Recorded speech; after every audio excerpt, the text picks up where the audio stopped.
News, दलित पीडित व शोषित जनतेचा खणखणीत आवाज। आमदार आशिष भाऊ जयस्वाल या ठिकाणी उपस्थित आहेत। आज एवढ्या साऱ्या ज्या महिला आहेत गोंडेगावच्या आहेत, सरपंच आणि त्यांच्यासोबतच्या सर्व महिला आहेत आणि ह्या इथे उपस्थित आहेत। आज भाऊ कशाच्या निमित्ताने यात तुमची भेट घेण्यासाठी इथे आले? नाही, काय झालं की आता सलग सुट्ट्या होत्या आणि गोंडेगाव गावचे विस्थापित कुटुंब आहे, यांना गोंडेगाव प्रकल्पासाठी यांची जमीन WCLने घेतली आणि यांचं पुनर्वसन एक ठिकाणी केलं। तिथे अनेक प्रश्न होते, यांचा रोजगाराचा प्रश्न होता। त्या संदर्भामध्ये आता सलग 4 दिवस सुट्टी आहे। मग गुरुवार मी स्वतः मुंबईला राहील म्हणून मी काल गणपतीचं दर्शन करताना फिरत असताना मला काही लोकांचे फोन आले। मी योगायोगाने गावात गेलो तर महिला मला बसून घेतलं। मग मी त्यांना विचारलं तर मी तिथून कलेक्टरला फोन केला आणि कलेक्टर मला म्हणाले की आज आपण ऑफिस उघडून ठेवण्यासाठी वेळ काढू।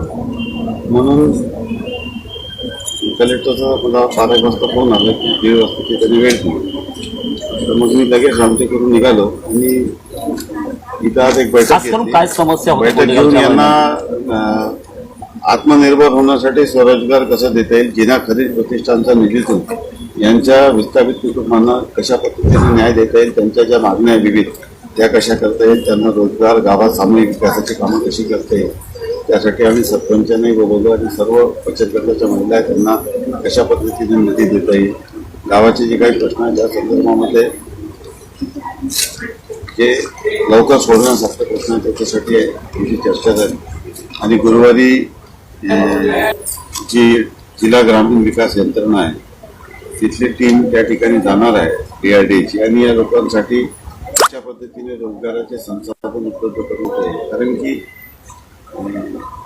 रस्ते नाले पूल तर होऊ शकतात, परंतु रोजगार कसा द्यावा त्यासाठी उन्मेद जे आहे महिला बचत गटाचे महाराष्ट्र ग्रामीण जीवनोत्तमी अभियान तिथून यांना प्रस्ताव सादर करायला सांगितलं आणि कुठल्या परिस्थितीत शुक्रवार शनिवारपर्यंत ही ऑर्डर काढायची। आता विधानसभेला जवळपास 1 ते 2 महिन्याचा वेळ कालावधी आहे, आचारसंहिता लागणार आहे। असं काय कोणतं काम शिल्लक राहिलं की जे विधानसभेमध्ये तुमच्या हातात करायचं काहीतरी वाटते तुम्हाला? आहे काही काम सुरू राहतात। एक काम समजा की दुसरं नवीन काम येतं, दुसरा सुरू तिसरं होतं, निरंतर प्रक्रिया। म्हणजे माणसाच्या गरजा दिवसेंदिवस वाढत जातात तशा पद्धतीने। पण दुसरा एक लागून प्रश्न असा होता की विधानसभा निवडणुकीमध्ये महायुतीमध्ये सध्या तुमच्या रामटेक विधानसभेसाठी धुसफूस चालू आहे। भाजपचे लोक तुमच्या थोडे काही नाराज आहेत असं बोललं जातं। मला वाटत नाही असं काही शंका आहे त्यांना किंवा भाजपच्या लोकांची आशिष भाऊंना आता सध्या गरज नाही असं कुठेतरी ते बोलले? 2-4% लोकांच्या बोलण्याने काय असं काही तुम्ही बोलले अशी त्यांची नाराजी आहे? नाही, असं काही नाही। बरं, जिल्हा नागपूर काँग्रेसचे अध्यक्ष राजेंद्र मुळक यांचं आव्हान पुढे तुम्ही कसं बघता? कोणाचं आव्हान? राजेंद्र मुळक यांचं मला का माहिती समोरून कोणी मला त्याची चिंता नाही। मी आपल्यालाही मोठी करतो, दुसरा कोणासमोर महायुतीचा विजय याही वेळेस तुमचा निश्चित आहे असं तुम्हाला वाटतं? मला तसं वाटतं।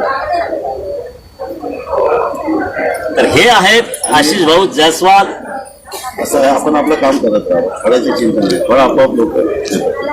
हे आहेत रामटेकचे विधानसभेचे डॅशिंग आमदार आशिष भाऊ जयस्वाल यांच्या जिल्हाधिकारी यांच्या कार्यालयामध्ये भेट देऊन गोंडेगावच्या सरपंच माझ्यासोबत आहेत आणि हे त्यांच्या महिला कार्यकर्त्या आहेत। त्यांच्या माध्यमातून त्यांना आत्मनिर्भर बनवण्यासाठी आणि स्वयंरोजगाराच्या संधी उपलब्ध करून देण्यासाठी आज कलेक्टर साहेबांसोबत बैठक घेतलेली आहे। तोपर्यंत आपण बघत राहा वास्तव चॅनल। मी सुनील साळवे, मुख्य संपादक वास्तव थेट नागपूरच्या जिल्हाधिकारी कार्यालयाचा व्हिडिओ जास्तीत जास्त लाईक करा, शेअर करा आणि आमचे YouTube चॅनल सबस्क्राईब करा।